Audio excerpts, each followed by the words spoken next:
अभी चलिए अब चैप्टर में एंट्री करते हैं। आप अभी तक आपका समझिए इंट्रोडक्शन चल रहा है, इतनी बातें आपको अगर समझ गई तो अब जो चैप्टर बताएंगे तो इसमें कोई तरह की दिक्कत नहीं होगा। आप स्क्रीनशॉट लेना चाहते हैं ले लीजिए। चलिए आगे बढ़ते हैं, सबको हम मिटाएंगे, ठीक है, रहने दीजिए इसको, देखते हैं कुछ काम हो जाए तो हो जाए। तो आपको यहाँ से बनाने वाली कुछ प्रश्न सर लेते हैं पहले, जो एक बार में सिर्फ देख करके बन जाए। ये एक प्रश्न है 4,3, कह रहे ये किस पाद में है बताइए, कह रहे किस पाद में, तो कैसे पता लगाएंगे, कह रहे ये किस पाद में है, कैसे पता लगाएंगे। देखिए इसमें क्या है, पहला वाला प्लस में है, दूसरा वाला भी प्लस में है, देखिए कौन से पाद में, प्रथम पाद। क्या हो गया आंसर, प्रथम पाद। ठीक है, चलिए एक और क्वेश्चन लेते हैं। -3, -3 बोलिए किस पाद में है, तो देखिए पहला माइनस दूसरा माइनस, दोनों माइनस, कह दो किसमें, तृतीय पाद में। चलिए एक और बात करते हैं हम, 4,3 हो गया, ये हो गया, ये हो गया। देखिए कह रहा y अक्ष से 5 इकाई दाईं ओर x अक्ष पर, इस पर x अक्ष पर कोई बिंदु P है, उसका निर्देशांक बताना है। क्या बोला, देखिए समझिए सवाल क्या बोला, y अक्ष से 5 इकाई, मतलब 1 2 3 4 5, कहाँ यहाँ, और क्या कर रहा है दाईं ओर, किस दाईं, दाईं कौन है, ये होगा दाहिना, ये बायां, ये इधर इधर इधर, तो 5 इकाई दाईं हम ले लिए, ठीक है। x अक्ष पर ही रखना है, x अक्ष पर ये बिंदु क्या है, तो ये P है, कह रहा इसका निर्देशांक बताओ। तो भाई x पर 5 है, लेकिन y पर बताइए, थोड़ा भी ऊपर गया नहीं गया, थोड़ा भी नीचे आया नहीं गया, मतलब ये 0। अच्छा, वेरी वेरी इंपॉर्टेंट बात याद आ गया। देखिए क्या, x अक्ष का निर्देशांक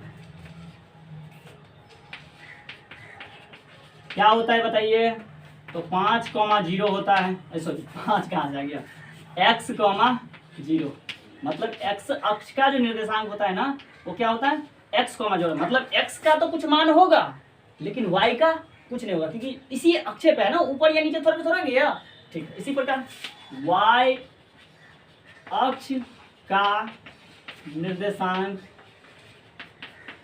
ये क्या होगा, तो ये x इसमें 0 होगा, y का मान कुछ होगा। इसका मतलब क्या हो गया कि y का तो कुछ मान होगा ऊपर या नीचे, लेकिन x क्या हो जाएगा, ये इधर या इधर नहीं जाएगा, तो x का नहीं।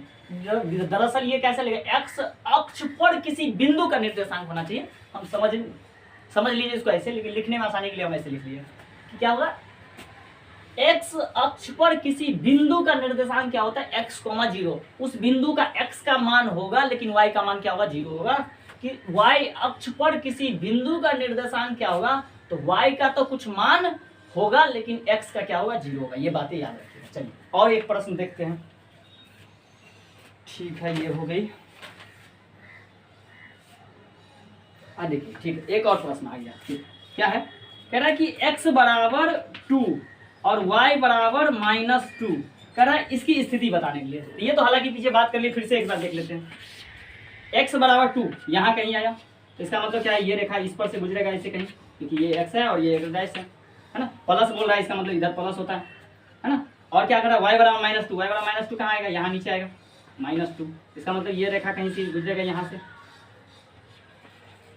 ठीक है। तो ये ऐसा कुछ होगा, इसकी स्थिति ये होगी, इसकी स्थिति ये होगी। बात समझ में आ रहा है, ठीक है। चलिए अच्छा, ये हो गया, ये हो गया, ठीक है। अच्छा, ये बातें समझ में आ गया। अब चलिए कुछ आगे बढ़ते हैं, इसको रेज करें, ठीक।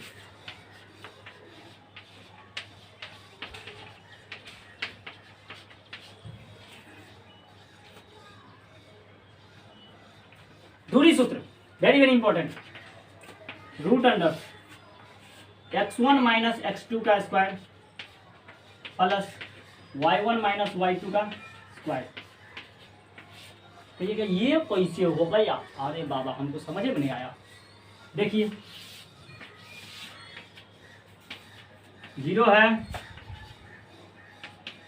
ये x, x dice, y, y dice, मान लीजिए कि इसमें x1 x2 का मतलब क्या होगा, पहली बिंदु, एगो बिंदु यहाँ है, ये x, y है, ये क्या है, एक और बिंदु है x2, y2 है, ये दूसरी बिंदु, ये पहली बिंदु। तो इसमें कुछ नहीं लिखा, इसका मतलब क्या होगा, पहले बिंदु का x का निर्देशांक माने x1, दूसरे बिंदु का x का निर्देशांक मतलब x2, पहले बिंदु का y का निर्देशांक मतलब y1, दूसरे बिंदु का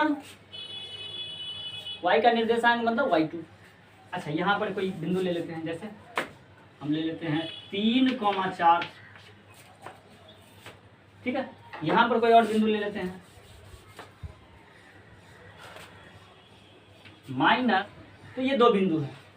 अब मेरे दिमाग में ये भी तो ख्याल आ सकता है कि भाई इन दोनों बीच के दूरी, इस ए से लेकर के ये बी तक की दूरी कितना है। तो जब ऐसा कोई सवाल फंसेगा तो हम ये वाला सूत्र का यूज करेंगे। बात समझ में आया? इसी में एक और सवाल आ सकता है, इसी दूरी सूत्र का थोड़ा परिवर्तित रूप है कि मूल बिंदु से दूरी निकाले। तो दूसरा इसको बोल सकते हैं हम, तो मूल बिंदु से अगर दूरी निकालना है तो सिंपल x का स्क्वायर प्लस y का स्क्वायर। देखिए कैसे समझ में आएगा आपको इजीली।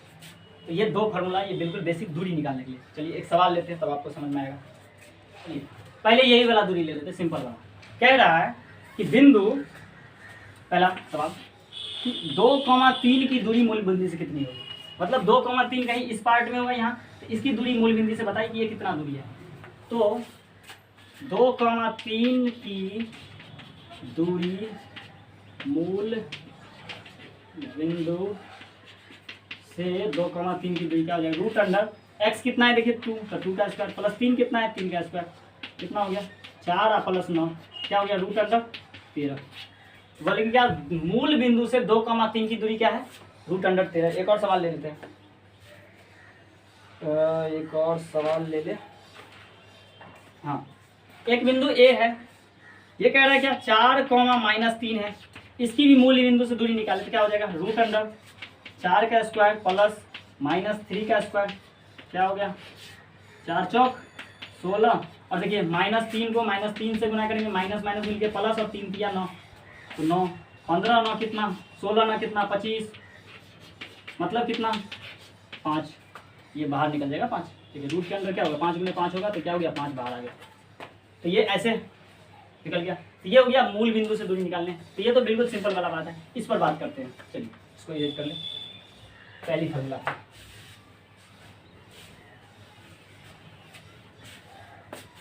ये थोड़ी सी ध्यान से समझिएगा। देखिए एक बिंदु है A -4,2, एक बिंदु है B 8,6। कह रहा है इन दोनों के बीच की दूरी निकालें। कैसे निकालेंगे? तो देखिए इसमें एक बात समझिए, x1 यहाँ से क्या होगा, तो ये वाला होगा, कितना हो गया -4। x2 यहाँ से क्या होगा, तो ये वाला होगा, कितना हो गया 8। y1 यहाँ से क्या हो गया, तो ये वाला होगा, कितना हो गया 2। y2 यहाँ से क्या होगा, तो बोलिए ये वाला 6। दूरी अगर निकालना तो क्या होगा, ए बी की दूरी हो जाएगी root under x1 minus x2 का square plus y1 minus y2 का स्क्वायर। मतलब क्या, देखिए x1 कितना है, चलिए यही लिख लेते हैं। x1 कितना देखिए -4, ये कितना 8, -8 का स्क्वायर प्लस y1 कितना 2 और माइनस y2 कितना 6, इसका स्क्वायर, ये रूट अंडर कितना हो गया माइनस में 12 का स्क्वायर प्लस में कितना माइनस में फिर से 4। अच्छा एक बात बताइए, -4 में से 2 अगर घटा देंगे तो ये बचेगा, तो ये हो गया मेरा 12 12 में 144, माइनस माइनस 2 बार गुना होगा प्लस हो जाएगा, 4 चौक 16, फिर 2 बार कितना हो गया रूट अंडर, तो 6 4 10, 6 1 7 1 8 1 180 हो गया, है ना। तो इसका आप बाहर निकालिएगा, तो इसका अगर निकालना चाहें तो क्या करना होगा, तो 180 को तोड़ सकते हैं आप, 2 से 90, 2 से 45 और 3 से 15, 3 से 5, ये हो जाएगा 2 गुने 2 गुने 3 गुने 3 गुने 5। इसका मतलब क्या हो गया, इसका मतलब हो गया ये 2 का जोड़ा है, तो मतलब ये 2 बाहर निकल जाएगा, 3 का जोड़ा है, इसका मतलब देखो 3 भी बाहर निकलेगा, लेकिन 5 का जोड़ा नहीं है तो 5 अंदर रहेगा। इसका मतलब क्या हो गया कि 2 तिया 6√5 मेरा आंसर हो गया। क्या समझ में आंसर हो गया? देख लीजिए, बात समझ में आया? चलिए 1-2 सवाल और बनाएंगे, आपको पूरा दिमाग में घुसा देना है, ये मेरी जिम्मेदारी है। चलिए एक और सवाल। देखिए, एक बिंदु ए है मेरा, क्या है, -5,7, और एक बिंदु बी है, ये कितना है, -1,3। ठीक है, इसमें बताइए x1 कितना, -5, x2 कितना, -1, y1 कितना, 7, y2 कितना, 3। ये देखिए, समझ में आया? ठीक, दूरी सूत्र, ए बी का दूरी निकालना है, क्या हो जाएगा बोलिए? इधर आ जाते हैं हम, √अंडर। इस बार हम फॉर्मूला नहीं लिखेंगे, डायरेक्ट लिखते क्या, x1 में से x2 घटाएंगे तो -5 में से हमको माइनस, एगो फार्मूला से हुआ माइनस, देखिए ये वाला माइनस, और एक पहले से इसमें माइनस लगा हुआ तो -1, तो इसको पोस्ट में लगा करके हम ऐसे स्क्वायर लगाएंगे। फिर प्लस दूसरा क्या, 7 में से 3 घटेगा स्क्वायर। ठीक है, चलिए यहाँ से देखिए, तो ये क्या हो गया, -5, और ये माइनस माइनस +1 का स्क्वायर, प्लस में ये कितना, 4 का स्क्वायर, ये कितना हो गया, ये माइनस में 4 का स्क्वायर, और ये प्लस में 4 चौक 16। तो यहाँ पर देखिए तो क्या हो गया, 16 + 16, ये हो गया 32। 32 को क्या लिखेंगे अब, 2 गुने 2 गुने 2 गुने 2 गुने 2, है ना, एगो 2 का निकलेगा, लेकिन ये 2 नहीं निकलेगा तो इसको रूट में छोड़ देंगे, तो कितना हो गया हमारा, 4√2। ये हो गया आंसर। अच्छा एक बात बताइए, तो इसमें मीटर उटर कुछ दिया नहीं ना है, इसको हम क्या बोलेंगे, ऐसे नहीं छोड़ेंगे, इकाई लिख देंगे। क्या लिखेंगे, इकाई। क्या लिखेंगे, इकाई है। ठीक है, बातें समझ में आ गया। दूरी से कोई रिलेटेड और होगा प्रॉब्लम क्या आपको? अगर और होगा तो आप सवाल को डायरेक्ट हमको कमेंट करिए, है ना, हम सवाल बना देंगे ना। हमको लगता है, उम्मीद है कि यहाँ तक आपको समझ में आ गया होगा। चलिए आगे बढ़ते हैं, थोड़ा सा इससे अलग है। तो तीसरा बात करेंगे, मध्य बिंदु। मध्य बिंदु, कोई बिंदु, अगर मान लीजिए कोई एक बिंदु ये है ए, और ये कोई बिंदु है बी, तो कह रहे हैं इसके ठीक बीच में मध्य बिंदु क्या होगा। ये बिंदु निकालने के लिए मध्य बिंदु का फॉर्मूला क्या है, x1 + x2/2, y1 + y2/2। बस सिंपल सा फॉर्मूला है। देखते हैं एक सवाल लेके। ठीक है, एक बिंदु ये है, जैसे यही ले लीजिए, ये कितना है, -4,2, और ये कितना है, तो ये 8,6 है। कह रहे हैं दोनों का मध्य बिंदु निकालें, तो इसकी मध्य बिंदु निकालेंगे, ए बी रेखा की मध्य बिंदु। क्या निकालेंगे, x1 + x2/2, y1 + y2/2। ये फार्मूला अगर लगाएंगे तो x1 कितना है, -4, प्लस में 8/2, और ये क्या है, 2 + 6/2। यहाँ से अगर देखेंगे हम, क्या निकल रहा है, 4/2, और यहाँ से क्या, 6×2 8/2, 2 दूना 4, और 2 चौक 8, मतलब क्या हो गया, 2,4। ये मेरा क्या हो गया, तो ए बी, जो ये ए और बी दो बिंदु है, इस दोनों बिंदु के बीच में कहिए, या ए से बी तक जो रेखा बन गया, क्योंकि दो बिंदु को मिलाएंगे तो रेखा ही बनेगा, तो उसके मध्य में जो एक बिंदु है, मान लेते हैं ये बिंदु पी हो सकता है, क्यू हो सकता है, कुछ भी बोलिए, तो उस बिंदु का निर्देशांक कितना होगा, 2,4 होगा। चलिए एक और सवाल लेते हैं, अभी छोड़ेंगे तो। चलिए एक और सवाल, इसी बिंदु में ए का निर्देशांक है 2,-4, और बी का निर्देशांक है 4,-2। कह रहा है इन दोनों के मध्य बिंदु निकालें। क्या करेंगे हम, बताइए। मध्य बिंदु के लिए, मध्य बिंदु के लिए डायरेक्ट ये फॉर्मूला है, तो 2 + 4/2, -4 + -2/2। तो जब 2 को साइन के ऐसे कर लेंगे, ठीक है, और ये हो गया मेरा कितना, 4×2 6/2, और यहाँ क्या हो जाएगा, देखिए -4 और -4 कितना हो गया, माइनस में 6/2। ये 2 तिया 6, और ये भी 2 तिया 6, लेकिन अंतर क्या हो गया, तो 3 और -3। देख लीजिए, ये मध्य बिंदु निकल गया। और निकाल ले क्या, 1-2 रहने थे, एक और देख लेते हैं। जैसे देखिए 2,4 है, और क्या है, ये ए है मान लीजिए, और एक है बी, क्या है, तो 4, -2 है, ये दोनों के बीच में मध्य बिंदु, तो 4 + 2। अच्छा यही बिंदु, यही सवाल लिए हैं क्या, चले भी किए हैं, एक दूसरा 2,3। अच्छा ये -2,3,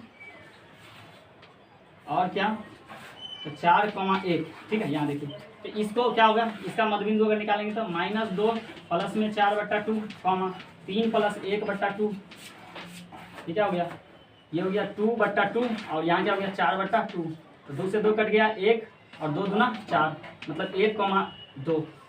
ये क्या हो गया 1,2, ये इसका मध्यबिंदु। तो मध्यबिंदु से रिलेटेड सवाल आपको हमको नहीं लगता है अब दिक्कत होगा, तो अब आगे बढ़ते हैं फिर से। चलिए, विभाजन सूत्र। अब एक सीक्रेट की बात बताते हैं, ये जो है निकल के आया कहाँ से, विभाजन सूत्र से ही निकल के आया मध्यबिंदु। देखिए विभाजन सूत्र क्या होता है, m1 x2 plus m2 x1 बट्टा m1 plus m2 comma m1 y2 plus m2 x1 y1 बट्टा m1 प्लस m2, ठीक है। देखिए कैसे हुआ है, ये कोई बिंदु है, एक ये इसका कोऑर्डिनेट एक x, y है, और ये क्या होता है b e x2 y2 है, ठीक है। अब बताइए, अगर इसके ठीक बीच में होगा तब तो मध्यबिंदु वाला फॉर्मूला हो गया, मतलब इसी से ये निकल के आया। कैसे एक्सप्लेन करेंगे तो समझ में आ जाएगा आपको। लेकिन अगर कोई आगे पीछे, बीच से थोड़ा आगे पीछे इधर कोई बिंदु पी ले लिए, तब तो ये बराबर बराबर दूरी हुआ नहीं, ये मध्यबिंदु हुआ नहीं, तब इसको बोलते हैं विभाजन सूत्र। मतलब ये कौन सा बिंदु हो गया, ये विभाजन बिंदु।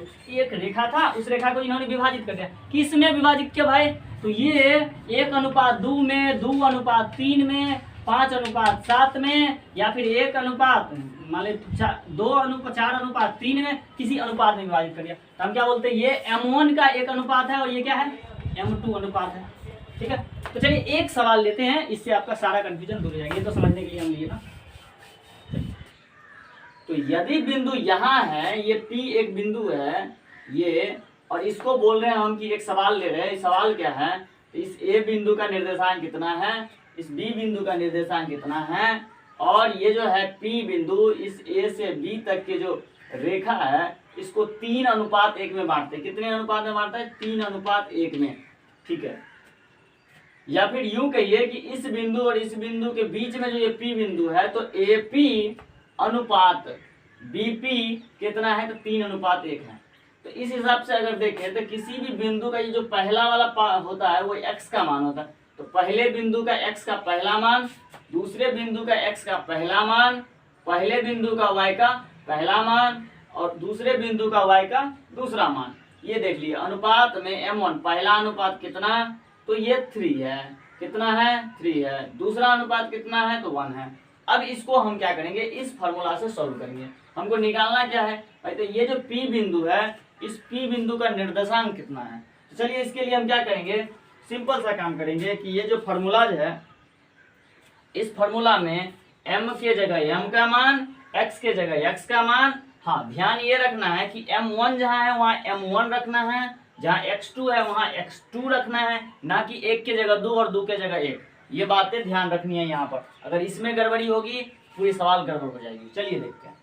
तो m1 क्या है, m1 देखिए कितना है, 3 है, इंटू यहाँ इस बीच में नहीं पूछा है तो गुना है। x2 क्या है, तो 8 प्लस m2 कितना है, 1 गुने x1 कितना है, तो x1 है 4, ठीक है।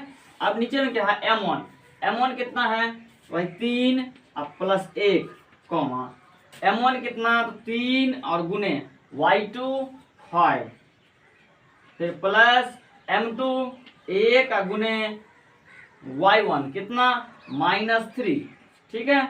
अब इसके बट्टा में 1 प्लस 3 m1 प्लस m2।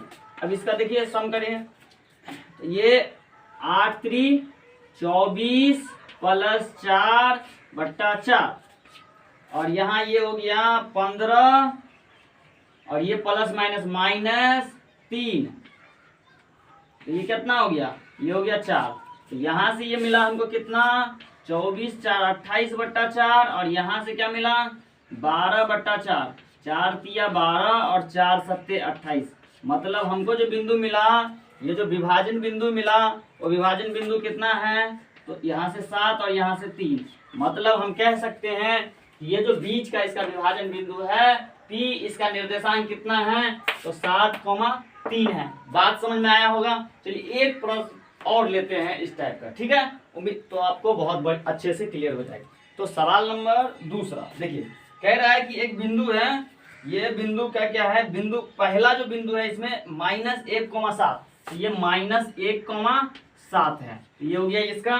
दूसरा कह रहा है 4,-3, 4,-3 है, ठीक है। अच्छा, और क्या कह रहे हैं, अनुपात जो है 2:3 है। इसका मतलब बताइए x1 क्या होगा, ये होगा -1, x2 क्या होगा तो यहाँ से 4, y1 क्या होगा तो 7, y2 क्या होगा तो -3, ठीक है ना। हाँ ठीक है। चलिए m1 क्या होगा तो देखिए अनुपात में पहला क्या है तो 2 और m2 क्या है तो ये देखिए 3। ये बातें समझ में आ गया। आप ये जब लिख लिए सही सही ना तो इस फॉर्मूला में मान रखिए सही से, बिल्कुल आसान है, हड़बड़ाने की जरूरत नहीं। m1 कितना है देखिए 2 को गुना करेंगे किससे x2 से, x2 कितना 4 प्लस m2 कितना है देख लीजिए 3, और 3 को गुना करेंगे किससे x1 से, x1 देख लीजिए कहाँ है यहाँ -1, ठीक, बट्टा में m1 तो 2 प्लस 3, और ये m1 कितना तो 2 और 2 को गुना करेंगे y2 से, मतलब कितना -3 से, फिर प्लस m2 कितना है तो m2 है 3, इसको गुना करेंगे कितना से y1 से, y1 कितना है तो देखिए 7, और इसमें को 2m1 प्लस m2 जोड़ देंगे। अब देखिए यहाँ पर क्या हो गया तो 4 दूना 8, और ये माइनस प्लस माइनस, 3 इकाई 3, बट्टा में कितना 5, और यहाँ देखिए क्या हो गया 3 दूना 6, लेकिन माइनस में 6, और यहाँ से प्लस में 21, 7 तिया 21, और ये भी 5, तो यहाँ से क्या हमको मिल गया, यहाँ से मिला 5/5, और यहाँ देखिए 21 में से 6 लेस हो जाएगा, माइनस है ना, तो ये बचा मेरा 15/5, तो 5 तिया 15 और 5 इकाई 5, तो यहाँ से मेरा क्या निकला 0.1,3। तो हम क्या कह सकते हैं कि इसमें जो ये विभाजन करने वाली बिंदु P है, वो विभाजन करने वाली बिंदु P का निर्देशांक कितना है तो 1,3 है। मतलब इस P में x का जो मान है वो 1 है, और y का जो मान है वो कितना है 3 है। इसका मतलब क्या हुआ तो P का जो निर्देशांक हुआ 1,3 हुआ। ये बातें आपको समझ में आ गई होगी। चलिए अब आगे बढ़ते हैं। अब इसमें इतने सारे फार्मूला, इस 5वां नंबर का एक और फार्मूला, ऊपर वाला तो कोई काम का नहीं है, तो चलिए इसको हम मिटा लेते हैं ना। चलिए इसको हटा ले, ठीक, यही सवाल ले लेते हैं कि y अक्ष है, y अक्ष ऐसे होता है y डाइस कह रहा है इसमें दो कोई बिंदु है, एक है P कितना है -4,2, और एक है Q, ये क्या है ये है 8,3 है ना।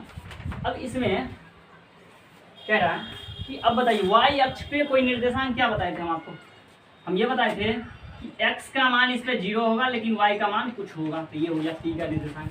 अब कह रहा है हमको इसमें निकालने के लिए क्या कि ये किस अनुपात में बांट रहा है, मतलब ये m और n निकालना है।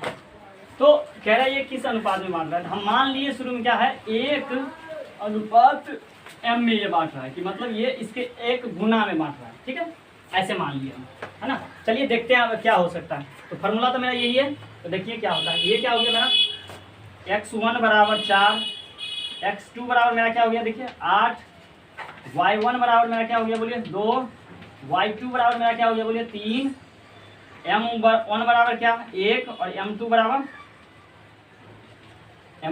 m। हम ये ले लिए हैं सुविधा के लिए, ठीक है। तो देखिए m1 कितना 1 गुने x2 कितना 8 प्लस m2 कितना तो m गुने x1 कितना 4 बट्टा में क्या 1 प्लस m, ठीक है, कोमा m1 कितना 1 गुने y2 कितना 3 प्लस m2 कितना m गुने y1 कितना 2 बट्टा 1 प्लस m। ये बात है कोई आपत्ति, ठीक है, थोड़ा और सीधा करके लिखिए। ये हो गया 8 प्लस 4m, ठीक है, और बच्चा में 1 प्लस m, और इधर क्या हो गया 3 प्लस 2m बट्टा में 1 प्लस m। ठीक है, तो यहाँ से विभाजन सूत्र में अगर देखें तो कौन सा बिंदु ये विभाजित कर रहा है, तो y अक्ष माने 0, y। तो ये मेरा विभाजन सूत्र का वो बिंदु 0, y है, 0, y है। तो एक बात बताइए किसका है, x का, और ये किसका है, तो y का। अब बताइए 0 बराबर इतना और y बराबर इतना होगा नहीं होगा, तो ये क्या हो गया, 0 बराबर 8 प्लस 4m अब बट्टा में 1 प्लस m। ठीक है, और y बराबर 3 प्लस 2m बट्टा में 1 प्लस m। हम क्या करेंगे, y वाला को छोड़ देते हैं, हमको 0 वाला दिख रहा है, तो इसको सॉल्व करेंगे। इसको सॉल्व हम यहाँ कर लेते हैं। कैसे कर लेंगे, यहाँ सॉल्व कर लेते हैं। कितना हो गया बोलिए, तो हम 0 बराबर 8 प्लस 4m बट्टा 1 प्लस m ऐसा है। तो ये 1 प्लस m अगर ये भाग में है, इधर जाएगा तो गुना में हो जाएगा 1 प्लस m। अब बोलिए 0 से मल्टीप्लाई करेंगे 1 प्लस m को, तो क्या होगा, ये 0 बराबर 8 प्लस 4m। इसका मतलब क्या हो गया, इसका मतलब हो गया इस 8 को अगर इधर ले जाएंगे तो -8 बराबर 4m। इसीलिए क्या हो गया यहाँ पर, तो ये हो गया -8 बट्टा 4 बराबर m। क्यों हुआ बट्टा में, क्योंकि ये गुना है, इधर जाके भाग, 4 दूना 8, यहाँ से आ गया m बराबर 2।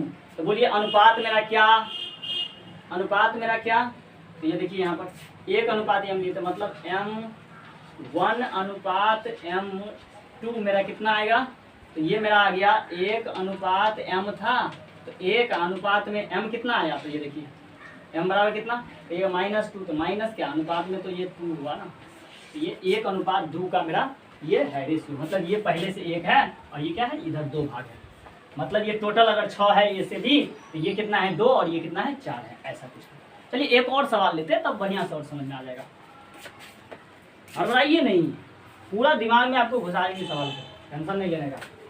चलिए, तो ये मेरा फॉर्मूला है, इसको मिटा लेते हैं हम, इसको हो गया सोल्यूशन। ये एक सवाल और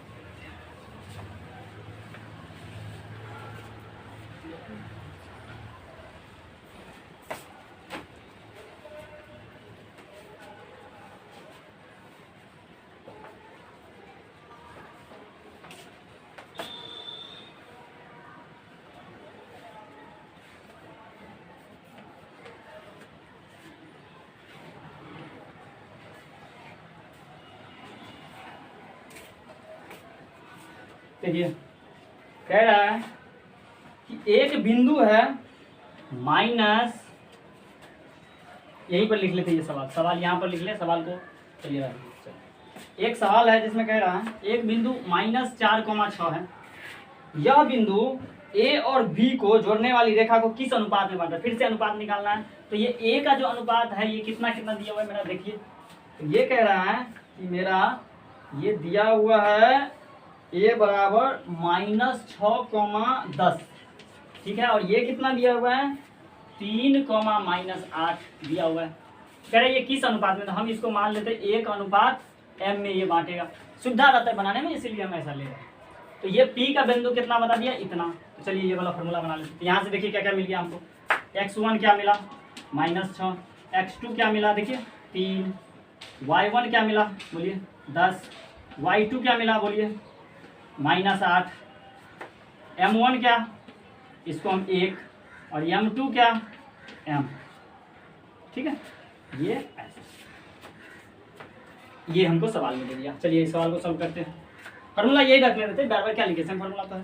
तो m1 देखिए कितना है 1 गुने x2 माने 3 प्लस m गुने x1 माने क्या -6 बट्टा में क्या 1 प्लस m, और यहाँ m1 कितना 1 गुने y2 कितना -8, ठीक है, प्लस m2 कितना m गुने y1 कितना देखिए 10 बट्टा 1 प्लस m, ठीक है, ये कितना तो 3 प्लस ये कितना, तो ये माइनस में m होगा, तो यहाँ लिख लेते हैं -m बट्टा 1 प्लस m, कॉमा ये कितना माइनस में 8 प्लस में m नहीं 10m, 10m और यहाँ कितना 1 प्लस m। देखिए ये मेरा हो गया यहाँ तक। अच्छा बीच वाला विभाजन बिंदु का भी तो दिया हुआ है, कितना दिया हुआ है -4,6 -4,6 दिया हुआ है, -4,6 दिया हुआ है। इसका मतलब ये 4 किसका है, x वाला का है, और ये किसका है, ये y वाला का है। तो यहाँ से बताइए क्या हो गया हमको। तो यहाँ से अगर देखेंगे हम तो हमको x बराबर क्या है, यहाँ से ये सवाल को थोड़ा शांति से, यहाँ से हमको देखेंगे तो -4 बराबर हमको क्या मिला है 3 -m/1 + m, तथा y बराबर कितना है 6 बराबर हमको मिल गया है -8 + 10m/1 + m।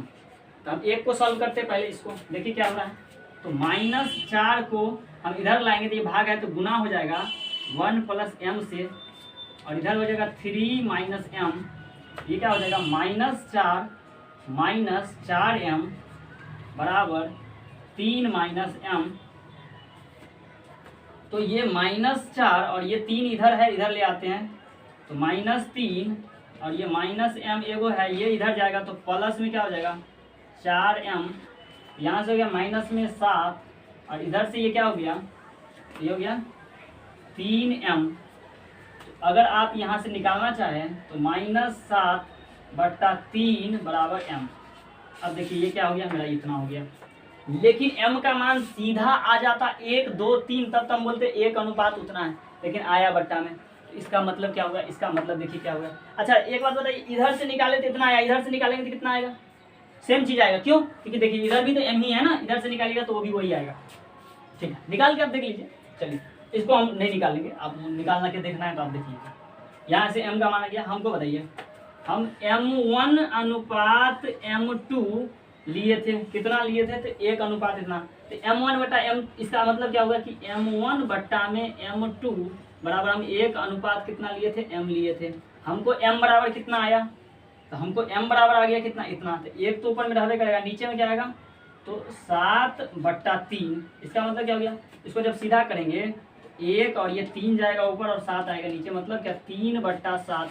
मतलब क्या हो गया, ये जो अनुपात हमको मिला 3:7 मिला। कितना मिला, तो देखिए ये अगर 1 नहीं करते तो 2 को वेरिएबल रहता है, हमको दिक्कतें होती आने के लिए, यहाँ पर थोड़ा सा काम करना पड़ रहा है, लेकिन 1 अनुपात में करने से हमको आसानी से बनना है। नहीं तो यहाँ से 2 समीकरण बनता, फिर उस समीकरण को हल करते तो माथापैंची आपको ज़्यादा होता। निकल तो जाएगा वैसे भी, m1 m2 रहेगा तो भी निकलेगा, लेकिन प्रोसेस लंबा हो जाएगा, आपको समय ज़्यादा लगेगा। तो इस तरह से हम सॉल्व करके यहाँ से अनुपात निकाल लिए, इतना।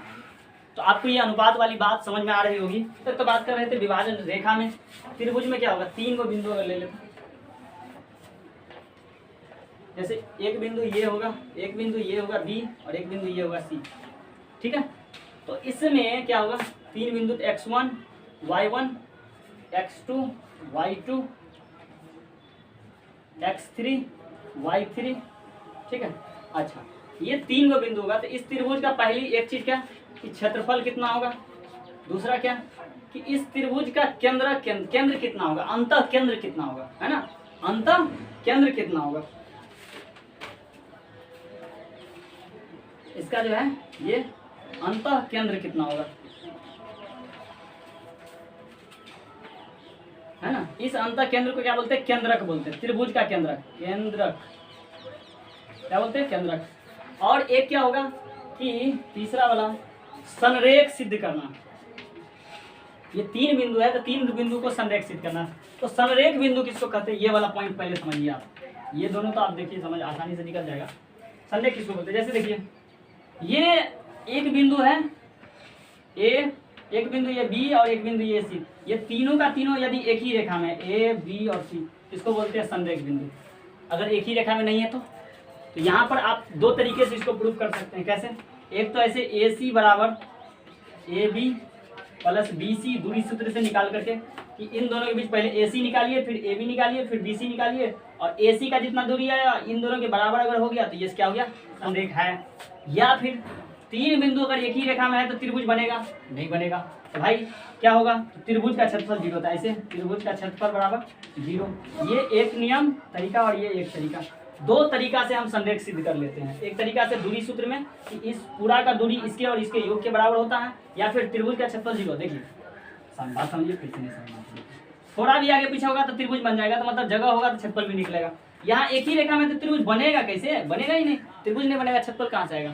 तो ये कुछ पॉइंट्स बच गया है, आपका होगा तो अगला वीडियो में हम डिस्कस कर लेंगे, वीडियो लंबा हो गया। ठीक है, चलिए आज के लिए इतना ही। लिखिए कमेंट में कि आपको क्या नहीं समझ में आया, तो जो पॉइंट्स में दिक्कत रह गई उस पॉइंट को, और साथ साथ ये वाला एक दो पॉइंट्स है उसको लेकर के हम अगले वीडियो को बनाएंगे। चलिए आपका बहुत बहुत धन्यवाद हमारे साथ। इसमें हम बात करेंगे फार्मूला नंबर 5, क्या है, त्रिभुज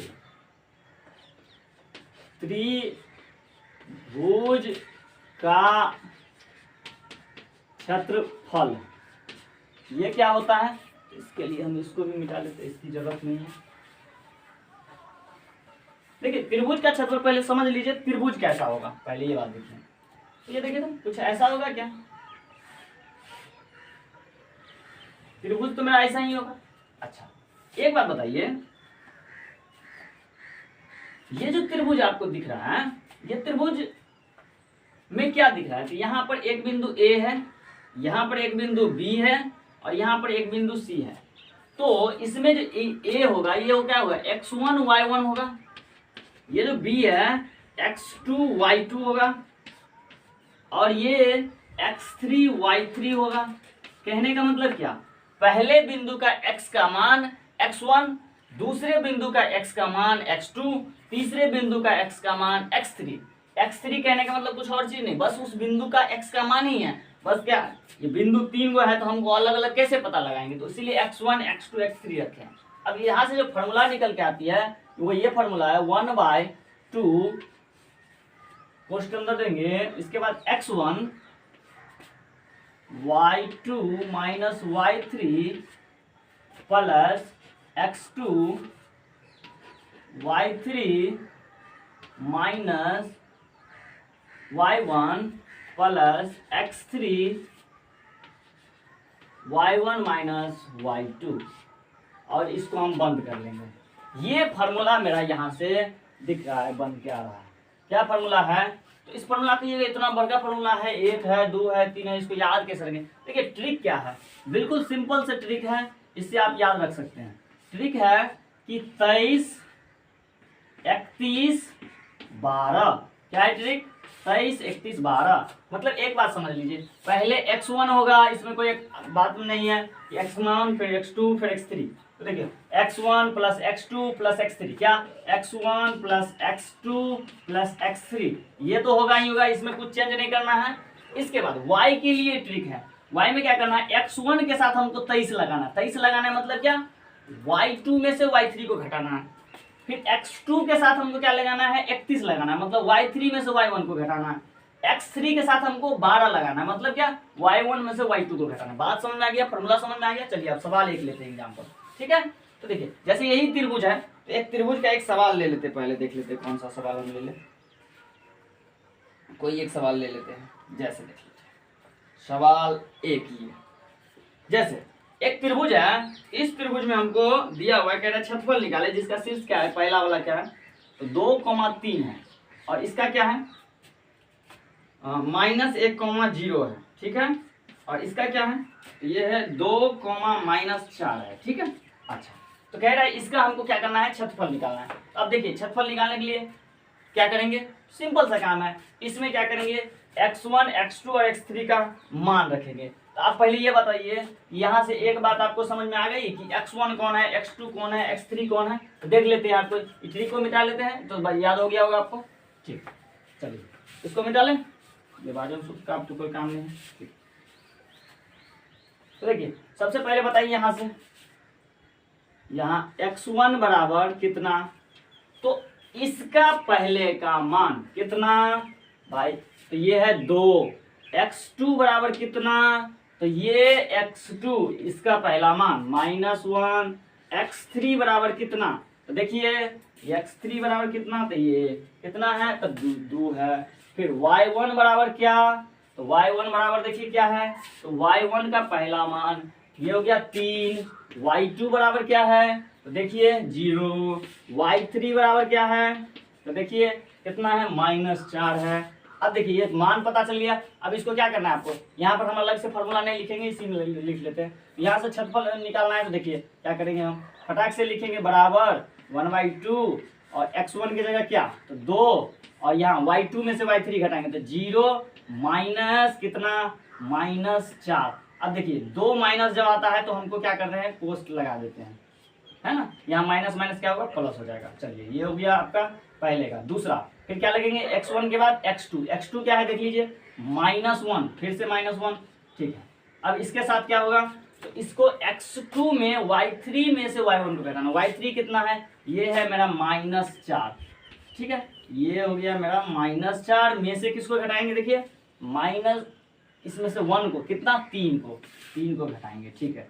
अच्छा इसके बाद हम क्या लेंगे, x3 क्या है मेरा, देखिए 2 है, क्या है 2 है ना, 2 है। इसके बाद देखिए 2 है, इसमें से किसको y1 में से y2 घटाएंगे। y1 क्या है मेरा 3 में से 0 घटाएंगे तो 3 घटे 0 और ये हो गया मेरा ये फार्मूला का सभी मान सही। इस मान को रखने में गड़बड़ी नहीं करिएगा, नहीं तो सवाल पूरा गड़बड़ हो जाएगा, ठीक है। चलिए यहाँ से अब देखिए ये 1/2 हो गया, ये कितना हो गया 2 और ये कोष्ठ के अंदर देखिए 0, ये पहले माइनस माइनस प्लस, तो यहाँ से क्या हो गया देखिए ये हो गया मेरा 0 माइनस प्लस 4, तो 0 प्लस 4 कितना तो 4, तो गुने 4, फिर प्लस यहाँ देखिए यहाँ क्या है -1 और यहाँ क्या है -1, इसके गुना में क्या है तो इसके गुना में देखते हैं -4 और -3 कितना माइनस में 7, कितना हो गया माइनस में 7, देखिए -1 और ये अंदर में कितना हो गया -7, तो माइनस माइनस प्लस और 7 इकाई 7, तो ये क्या हो गया यहाँ से 7, है ना। नहीं इसको रहने दीजिए, अभी एक बार और लिख लेते हैं, -1 को गुना करें -7 से, ठीक है। चलिए यहाँ पर देखते हैं 2 और यहाँ 3 में से 0 घटा दिए कितना बचा 3, ये हो गया 1/2 और यहाँ देख लेते हैं कितना 4 दूना 8 प्लस ये 7 को माइनस माइनस ये देखिए प्लस, तो प्लस 7 इकाई 7, फिर यहाँ देखिए 3 दूना 6, कितना हो गया मेरा, ये हो गया मेरा 1/2 गुने 8 7 15 6 21। अगर इसको निकालेंगे हम तो कितना हो जाएगा 11 दूना 22 हो जाएगा, तो 10.5 10.5 वर्ग इकाई। अब क्या ये वर्ग इकाई क्यों लिखे, क्योंकि देखिए इसमें सीएम वगैरह कुछ तो है नहीं, मीटर सीएम नहीं है, तो हम क्या लिखते हैं जब भी लिखते हैं तो क्षेत्रफल हमेशा वर्ग इकाई में होता है, मीटर स्क्वायर सीएम स्क्वायर इसको वर्ग इकाई बोलते हैं ना। इकाई माने क्या उसका, हाँ ये ऐसा। तो ये सवाल हमको लगता नहीं त्रिभुज का क्षेत्रफल अब निकालने में आपको दिक्कत होगा, आप इसको फिर से अगर देखिए कोई चीज दिक्कत होगी तो ठीक ना। हम इसमें अब एक लास्ट कंसेप्ट और है, वो क्या है 6 नंबर, वो है केंद्रक। हम इसको थोड़ा सा इरेज कर लेते हैं, क्या है केंद्रक। कोई त्रिभुज है तो उसका केंद्रक हम कैसे निकालते हैं, तो देखिए सिंपल से त्रिभुज के कितने है तो 3 गो बिंदु से मिलकर बना है, तो x1 plus x2 plus x3 बट्टा 3 comma y1 plus y2 plus y3 बट्टा 3। तो ये देखिए यहाँ से ये मेरा क्या हो गया त्रिभुज का केंद्रक निकाल। अगर मान लीजिए इसी त्रिभुज का केंद्रक अगर निकालना है तो क्या निकाल लेंगे हम, बोलिए। तो देखिए x1 कितना है 2 प्लस -1 प्लस 2, ठीक है, कितना बट्टा 3 कॉमा यहाँ बोलिए 3 प्लस 0 और प्लस -4, तो यहाँ बट्टा क्या हो गया 3, तो यहाँ देखिए क्या हो गया, तो ये हो गया मेरा 2 2 4 और 4 में से एक हमको घटेगा बट्टा 3 और यहाँ मेरा 3 -4 बट्टा 3। तो देखिए ये मान आपको कॉम्प्लिकेटेड दिख रहा होगा कि मान लो देखिए कितना होगा 3/3 और कॉमा ये कितना तो -1/3, तो यहाँ जो देखिए एक कट के एक आएगा, तो यहाँ से मेरा मान कितना आ गया, ये मान हो गया मतलब 1, -1/3। तो मतलब x का जो निर्देशांक है x, y होगा ना, तो x का क्या हो गया मूल बिंदु मतलब केंद्रक जो होगा इस त्रिभुज का केंद्रक कहीं बीच में होगा ना, तो उस केंद्रक में जो x का मान होगा 1 और y का मान क्या होगा 1/3, ठीक है। तो ये ऐसे हम किसी का केंद्रक भी निकाल सकते हैं। तो ये चैप्टर यहीं खत्म हो जाती है।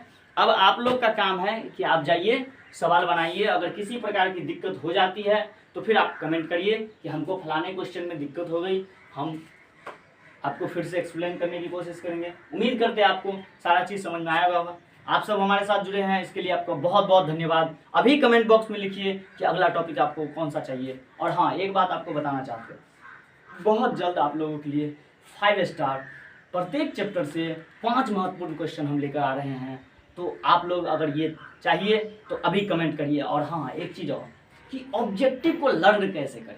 क्या ऑब्जेक्टिव जैसा दे हैं ऑप्शन देख करके हम उसको याद कर लें, या फिर उसको लर्न कैसे करें, ऑब्जेक्टिव कैसे याद करें कि एक ऑब्जेक्टिव से हमारा पूरा मतलब क्या बताए। ऑब्जेक्टिव अगर पढ़े तो भी पूरा चैप्टर का रिवीजन हो जाए। होता ऐसा है कि मान लीजिए ऑब्जेक्टिव तो हम पढ़ लेते हैं, लेकिन अलग टाइप का क्वेश्चन उसी में से बन जाता है, लेकिन हम वो चीज़ ऑब्जेक्टिव देख करके तो बता नहीं सकते हैं। तो क्या ऑब्जेक्टिव को जैसे हम पढ़ रहे वैसे ठीक है, या इसमें भी कुछ ट्रिक हो सकता है, टेक्निक हो सकता है, कुछ अलग तरीका हो सकता है। तो हम लेकर, अगर आप लोग को चाहिए कि how to learn objective, objective को कैसे सीखें, ऑब्जेक्टिव को कैसे पढ़ें, तो ये इसके पर वीडियो हम बनाने वाले हैं। तो आप हमें कमेंट बॉक्स में लिखिए कि हाँ हमको चाहिए। चलिए, आपका बहुत बहुत धन्यवाद हमारे साथ जुड़े रहने के लिए।